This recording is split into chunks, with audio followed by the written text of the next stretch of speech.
Guys, welcome to my channel. आज हमारे यहाँ पे 7th यूनिट है जेनेटिक्स। हम जेनेटिक्स के यहाँ पे 10 इंपॉर्टेंट क्वेश्चन करेंगे। तो मैं आप लोगों को बायोलॉजी क्वेश्चन सीरीज में 10 सीरीज के आज यहाँ पे यूनिट 7 जेनेटिक्स के क्वेश्चन कराऊंगी। ये चैप्टर भी बहुत ज़्यादा इंपॉर्टेंट है। ये चैप्टर का पूरी यूनिट बहुत इंपॉर्टेंट है। जेनेटिक्स से क्वेश्चन बहुत पूछता है, तो आप चलिए क्वेश्चन देख लीजिए अच्छे से ध्यान से। Question number 1, which one of the following is the wrongly match. जितने भी ऑप्शन वाले क्वेश्चन होते हैं उसमें आपके 4 कॉन्सेप्ट क्लियर हो जाता है। तो आप ऑप्शन वाले क्वेश्चन की प्रैक्टिस जरूर से करके जाइएगा ताकि आपके कॉन्सेप्ट क्लियर रहे। Option A, starch synthesis in pea multiple alleles. Option B, ABO blood grouping codominance. Option C, T H Morgan linkage. And option D, XO type determination dash grasshopper. आपसे wrong answer पूछा था, तो आपका यहाँ पे option A right है, यानी कि जो स्टार सिंथेसिस होता है ये प्लेटोट्रॉपिक जीन कंट्रोल करता है, ना कि मल्टीपल एलिस। तो ऑप्शन आपका ए राइट हो गया। Question number 2, a disease caused by an autosomal primary non disjunction is. तो option A Down syndrome. Option B Klinefelter syndrome. Option C Turner syndrome. And option D sickle cell anaemia. तो guys, question में ये पूछा था कि एक disease जो कि ऑटोसोमल प्राइमरी नॉन डिस्ट्रक्शन की वजह से होता है वो कौन सी डिजीज़ है। तो वो डिजीज़ हमारा डाउन सिंड्रोम। ऑप्शन आपका यहाँ पे ए राइट है, डाउन सिंड्रोम। जो डाउन सिंड्रोम होता है ये कॉज होता है non destruction of 21st chromosome. तो ऑप्शन आपका यहाँ पे डाउन सिंड्रोम है, राइट आंसर हो गया। ये 21st जो क्रोमोसोम होता है उसके नॉन डिस्ट्रक्शन की वजह से होता है। तो ऑप्शन आपका ए राइट है।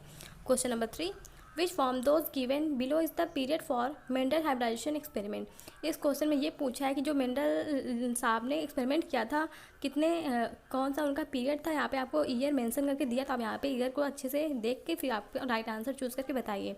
तो ऑप्शन ए 1870 से 1877। ऑप्शन बी 1857 से 1864। ऑप्शन बी 1856 से 1863। ऑप्शन डी 1840 से 1850।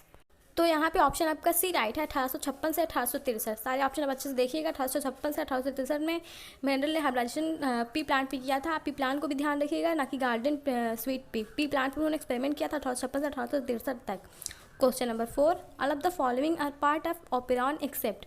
इस क्वेश्चन में पूछा है कि सारे इसमें ओपेरॉन ये पार्ट है, किसको छोड़ के, मतलब आपको एक्सेप्शन उसका बताना है। तो ऑप्शन ए आपका operator.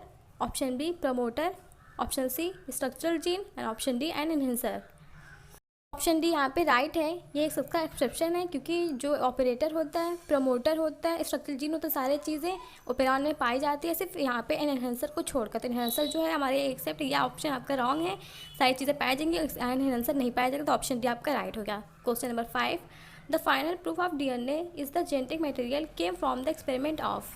Option A Griffith. Option B Hershey and Chase. Option C Avery MacLeod. Option D हर्विन खुराना। इस क्वेश्चन में पूछा कि फाइनल प्रूफ डीएनए का, कि डीएनए जेनेटिक मटेरियल किसने दिया था, किस एक्सपेरिमेंट से आया था। तो ऑप्शन यहाँ पे आपका भी राइट है, हेर्शे एंड चेस। जो हेर्शे एंड चेस थे, इन्होंने DNA is the genetic material है, डीएनए आपका जेनेटिक मटेरियल इस एक्सपेरिमेंट को प्रूफ किया था। फाइनल प्रूफ हेर्शे एंड चेस ने दिया था। तो ऑप्शन आपका भी राइट हो गया, हेर्शे एंड चेस। इसको भी अच्छे से आप ध्यान में रखिएगा। Question number 6, which of the following RNA should be most abundant in animal cell.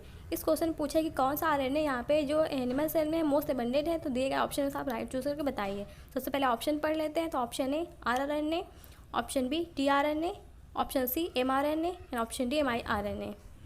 तो यहाँ पे ऑप्शन आपका ए राइट है, आरआरएनए। जो आरआरएनए होता है ये मोस्ट अबंडेंट होता है एनिमल सेल में, और ये कंस्टिट्यूट करता है पूरे आरएनए सेल का यहाँ पे 80%। तो किसी भी आरएनए सेल जो होता है उसका 80% जो कंस्टिट्यूट होता है वो आरआरएनए का ही होता है। मोस्ट अबंडेंट हमारे यहाँ पे एनिमल सेल आरआरएनए है। आरआरएनए को हम यहाँ पे राइबोसोमल आरएनए भी कहते हैं। Question number 7, which of the following is a starter codon. इस क्वेश्चन पूछा है कौन सा इसमें से स्टार्टर कोडान है। तो ऑप्शन देख लीजिए। ऑप्शन ए दिया है UAG। Option B UGA। Option C AUG। And option D. तो इस क्वेश्चन में ऑप्शन आपका सी राइट है, AUG। AUG जो होता है ये हमारा स्टार्टर कोडान होता है, इसे हम टर्मिनल कोडान के नाम से भी जानते हैं। बाकी हमारा बच गया UAG, AUG, UAA, ये सब हमारे स्टॉप कोडान है। स्टॉप कोडान तो हमारे 3 है यहाँ पे, आप ऐसे याद कर सकते हैं, उआ उआग उगाया, यानी UAA, UAG, UGA सब स्टॉप कोडान है। बाकी बच गया AUG। AUG को स्टॉप कोडान के नाम से जानते हैं। ऑप्शन आपका इस क्वेश्चन में सी राइट है, AUG। Question number 8, animal husbandry and plant breeding programs are.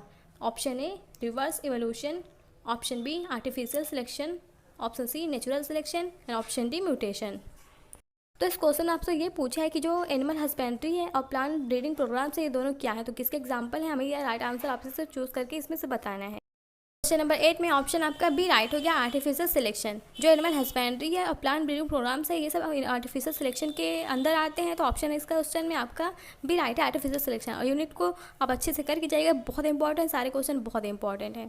Question number 9 alleles are, तो इस क्वेश्चन पूछा एलिल्स क्या होते हैं, तो चलिए ऑप्शन देख लेते हैं। ऑप्शन ए दिया है heterozygous, option B different phenotype, option C homozygous and option D different molecules of a gene.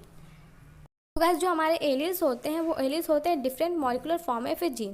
तो इस क्वेश्चन को आप डायरेक्टली याद कर लीजिए और ऑप्शन आप जरूर से देखिएगा, ताकि आप तीनों चारों ऑप्शन जरूर से पहले पढ़ लीजिएगा। अगर ऐसा क्वेश्चन आता है तो आप ऑप्शन पढ़ के तभी आंसर टिक करिएगा, क्योंकि क्वेश्चन जो ऑप्शन देता है थोड़ा सा क्लोज देता है। तो ऑप्शन आपका यहाँ इस क्वेश्चन में डी राइट है।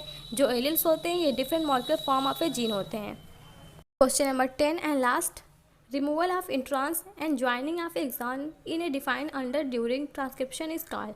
तो option A slicing, option B splicing, option C looping and option D infusing. Question में ये पूछ रहा है कि इंट्रॉन्स का रिमूवल और एग्जाम का ज्वाइनिंग करने का जो डिफाइन ऑर्डर है ड्यूरिंग ट्रांसक्रिप्शन, उसे हम क्या कहते हैं। तो ऑप्शन इस क्वेश्चन में आपका भी राइट है, स्प्लाइसिंग। उस प्रोसेस को हम स्प्लाइसिंग कहते हैं। स्प्लाइसिंग में हम जो इंट्रांस का रिमूवल होता है, एग्जाम का ज्वाइनिंग होता है एक डिफाइंड ऑर्डर में ट्रांसक्रिप्शन के दौरान, तो उसको यहाँ पे उसको हम कहते हैं स्प्लाइसिंग। तो ऑप्शन आपका भी राइट हो गया। ये था हमारे जेनेटिक्स के इंपॉर्टेंट क्वेश्चन बहुत इंपॉर्टेंट है, अच्छे से प्रैक्टिस करते जाइए। इसके अलावा भी आप प्रैक्टिस कर लीजिएगा PRQs के, क्वेश्चन लगा लीजिएगा। Thank you.